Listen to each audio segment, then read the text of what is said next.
ఇప్పుడు గ్యాస్ట్రోఎంట్రాలజిస్ట్ ని కలవాలి. సో మనకి చాలా మందికి చాలా రకాల బ్లోటింగ్ ఉంటుంది, బర్నింగ్ సెన్సేషన్ ఉంటుంది స్టమక్ లో.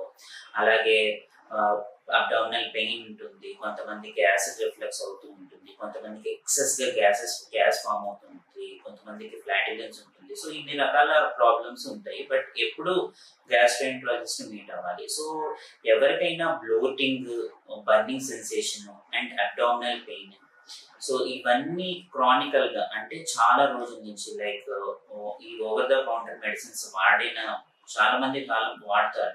సో ఇవన్నీ మోర్ దాన్ 1 month అలా క్రానికల్ గా ఉంటే గనక అప్పుడు గ్యాస్ట్రోఎంట్రాలజిస్ట్ ని కలవాలి. అలాగే ఎక్కువగా రికరెంట్ వామిటింగ్ వచ్చినా, బ్లడ్ ఇన్ స్టూల్స్ వచ్చినా కానీ, లేకపోతే బ్లడ్ వామిటింగ్స్ అయినా కానీ, లేకపోతే పర్సిస్టెంట్ గా పెయిన్ అబ్డామిన్ వచ్చినా కానీ, లేకపోతే సివియర్ బర్నింగ్ సెన్సేషన్ వచ్చినా, ఇలాంటి ఈ కండిషన్స్ లో మనం గ్యాస్ట్రోఎంట్రాలజిస్ట్ ని తప్పనిసరిగా కలవాలి.